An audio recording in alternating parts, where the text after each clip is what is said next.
हिमांशु, जिस एक point agenda का जिक्र आप कर रहे थे, देखिए चुनाव ज्यादा दूर नहीं है, उससे पहले वो रिपोर्ट भी आ चुकी है जिसमें नाखुशियां कहीं ना कहीं नजर आई थी, नाराजगियां भी कहीं ना कहीं नजर आई थी।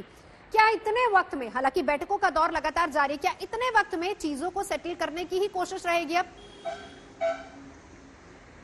देखिए, बिल्कुल सेटल करना ही पड़ेगा अगर आपको चुनाव में आप जा रहे हैं और कम समय है, क्योंकि कोविड के अंदर अब जिस तरीके के हालात थे उसमें लोगों की नाराजगी भी थी, पार्टी के कार्यकर्ताओं की नाराजगी, आम जनता की नाराजगी, उसको अब कैसे मैनेज किया जा सकता है। इसीलिए पार्टी ने 8 पिन पॉइंट का एक पूरा रूपरेखा बनाई है। मैंने आपको पहले भी बताया, संगठन, सरकार, जो है जातिगत समीकरणों को किस तरीके से जोड़ा जाए, साथ ही साथ गठबंधन के साथी दलों को कैसे मैनेज किया जाए और नए गठबंधन के साथी दल कैसे लाए जाए, अनुप्रिया पटेल, संजय निषाद, ओम प्रकाश राजभर, इनके अलावा और कौन से छोटे दल जो हैं वो आ सकते हैं, चाहे वो किसी खास जो है जातिगत को रिप्रेजेंट करते हो, उस तरीके से उन छोटे छोटे दलों को भी लाने की कोशिश जो है बीजेपी करेगी। लेकिन बड़ी बात यह है कि योगी को लेकर जिस तरीके से संगठन और आम कार्यकर्ता और सांसद और विधायकों में नाराजगी है, उसको कैसे दूर किया जाएगा, उसको लेकर आज प्रधानमंत्री नरेंद्र मोदी जरूर उनको बताएंगे। क्योंकि प्रधानमंत्री नरेंद्र मोदी का एक लंबा अगर हम देखें तो कार्यकाल रहा है मुख्यमंत्री के तौर पर, और उस कार्यकाल में उन्होंने गुजरात में संगठन और सरकार दोनों को साथ लेकर चले थे, और यही कारण है कि वो लगातार चुनाव जीतते रहे,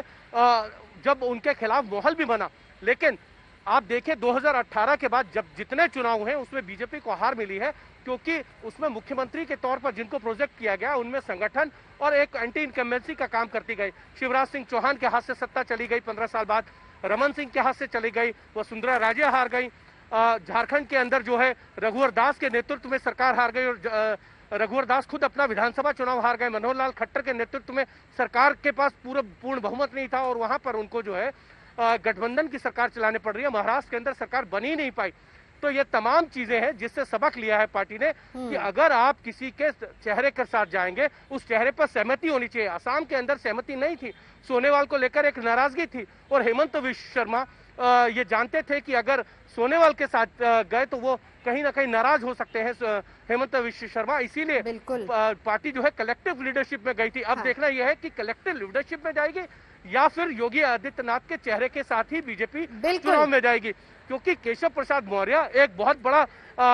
चेहरा था बीजेपी का, ओबीसी का। पिछले 4 सालों में उनको इस तरीके से साइडलाइन किया गया है कि केशव प्रसाद मौर्य उप मुख्यमंत्री तो है लेकिन उनकी सुनी नहीं जाती है। ये बात वो कई बार आके पार्टी संगठन को बता चुके हैं, और इसीलिए सुनील बंसल से लेकर वो भी संगठन की बात बता चुके हैं। अब देखना यह है कि इन 8 पॉइंट्स पे गरीब कल्याण योजनाओं का किस तरीके से जो है नीचे ग्राउंड पे पहुंचाया गया है, साथ ही साथ धार्मिक ध्रुवीकरण, ये बीजेपी के लिए हमेशा रहता है, और इसीलिए योगी आदित्यनाथ जो है उसके ब्रांड एम्बेसडर भी हैं। अगर आपको देखा जाए उत्तर प्रदेश में जिस तरीके से उनको लेकर एक क्रेज तो है, और इसी कारण जो है बीजेपी अगर चाहे भी ले कि योगी को बदलना है तो वो इस वक्त मुमकिन नहीं है।